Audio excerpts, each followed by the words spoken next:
Delhi blast બાદ રાજકોટ રેન્જના 5 જિલ્લા અલર્ટ પર છે। રેન્જ આઈજી અશોક કુમાર યાદવે આ માહિતી આપી। તેમણે જણાવ્યું કે દરિયા કિનારાના વિસ્તારોમાં ખાસ અલર્ટ આપવામાં આવ્યું છે, જેમાં દ્વારકા, જામનગર, મોરબીનો સમાવેશ થાય છે। આ તમામ જિલ્લામાં સૌથી વધુ ચેકિંગ હાથ ધરવામાં આવ્યું છે। કોઈ સંદિગ્ધ વ્યક્તિ કે વાહન જણાય તો પોલીસને તાત્કાલિક જાણ કરવા પણ જનતાને અપીલ કરાઈ છે।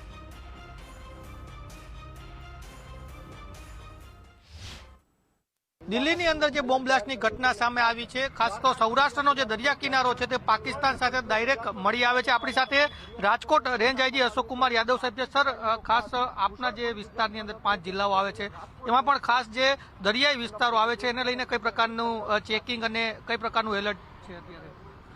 આપને ખબર છે કે દિલ્હીમાં જે બ્લાસ્ટ થયો એ અનુસંધાને રાજકોટ રેન્જ એ ખૂબ જ હાઈ એલર્ટ મોડ મૂકવામાં આવેલી છે।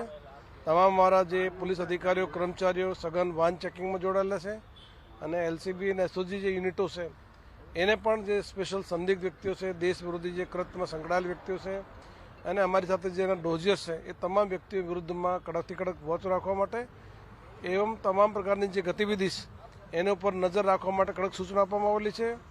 પાકિસ્તાન સાથે જે અમારો જે સરહદી વિસ્તાર લાગે છે, સ્પેશિયલી જે કોસ્ટલ બેલ્ટ લાગે છે એમાં સઘન સુરક્ષા અત્યારે મૂકવામાં આવેલી છે। તમામ જે હોમગાર્ડ, જીઆરડી, પોલીસની જે ટીમો છે એ દરિયા વિસ્તારમાં સતત પેટ્રોલિંગ ઉપર છે અને એ વિસ્તારમાં જે લોકો શંકાસ્પદ છે એના ઉપર પણ સખત અને વોચ ચાલુ કરવામાં આવેલી છે। અમારી જે દરિયા વિસ્તારમાં જે પેટ્રોલિંગ છે એની પણ ખૂબ જ મજબૂત કરવામાં આવેલી છે।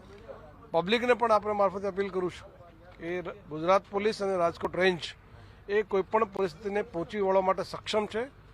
કોઈપણ પ્રકારના વ્યક્તિઓને એવી માહિતી મળે જે દેશ વિરોધી કૃત્ય હોય તો તાત્કાલિક પોલીસને જાણ કરે। પોલીસ એને કોઈપણ સંજોગોમાં છોડશે નહીં અને વિરુદ્ધમાં કડકથી કાર્યવાહી હાથ ધરશે। તેમજ લોકોને અપીલ પણ કરું છું કે કોઈપણ પ્રકારના અફવા નહીં ફેલાવે, કોઈપણ પ્રકારની ગલત જે ર્યુમર્સ હોય એ સ્પ્રેડ નહીં કરે।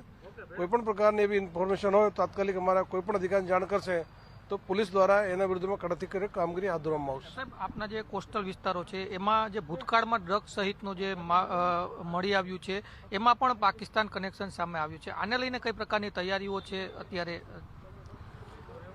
ભૂતકાળમાં જે લોકો પકડાયેલા છે તમામ પ્રકારની જે દેશ વિરોધી કૃત્ય હોય, હથિયાર ધારાના કેસીસ હોય, ડ્રગ્સના હોય, એ તમામની અમારી પાસે વ્યવસ્થિત અને ઇન્ફોર્મેશન હોય છે, માહિતી હોય છે અને એ લોકો વિરુદ્ધમાં પણ પગલાં લેવા માટે અમારી જે સ્પેશિયલ યુનિટ છે, એસઓજી હોય અને બીજી જે એજન્સીઓ છે એના ઉપર સતત વોચ કરતી હોય છે। પણ આજના પરિસ્થિતિ અનુસંધાને અમારી એના ઉપર વિશેષ અને સ્પેશિયલ તકેદારના ભાગરૂપે એના ઉપર કડક વોચ ચાલુ કરવામાં આવશે અને તમામ પ્રકારની જે ગતિવિધિઓ છે એને પણ અમે મોનિટરિંગ કરવાના છે। અંતિમ પ્રશ્ન પૂછીશ કે જે દિલ્હીની ઘટના બની એમાં એક બંધ કારની અંદર બ્લાસ્ટ થયો છે, લોકોને 5 જિલ્લાઓના જે લોકો છે એમને સાવચેતીના ભાગરૂપે શું સલાહ આપવામાં આવશે? કેમ કે કોઈ એવી લાવારીસ બેગ મળી આવે અથવા તો ઘણા દિવસોથી કોઈ એવી ગાડી, કાર પાર્ક કરવામાં આવી હોય તો આને લઈને લોકોને શું સંદેશો છે?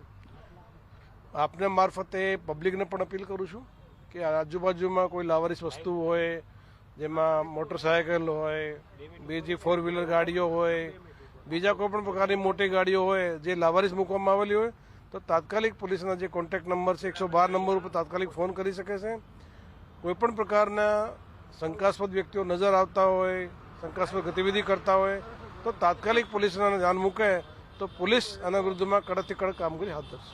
ચોક્કસ તો સૌરાષ્ટ્રનો જે દરિયા કિનારો છે તેને લઈને ખાસ તો એલર્ટ છે, કેમ કે સૌરાષ્ટ્રનો જે દરિયા કિનારો છે તે પાકિસ્તાનથી સૌથી નજીક માનવામાં આવે છે સમગ્ર દેશની અંદર અને એને લઈને જે રાજકોટ રેન્જ આઈજી છે કે જેમને અંતર્ગત જે જામનગર, દ્વારકા જેવા જે બેલ્ટ આવે છે કે જે દરિયાઈ વિસ્તારો આવે છે કે જ્યાં સૌથી વધુ એલર્ટ હોય છે। ભૂતકાળમાં પણ એવા કિસ્સાઓ સામે આવ્યા છે કે જે ડ્રગ્સ મોટી માત્રામાં મળેલું છે તેમાં પણ પાકિસ્તાનનું કનેક્શન સામે આવ્યું છે, ત્યારે સૌથી વધુ હાઈ એલર્ટ ઉપર આ વિસ્તારો છે ને એને લઈને જે રાજકોટ રેન્જ આઈજી છે તેમના દ્વારા પણ નિવેદન સામે આવ્યું છે।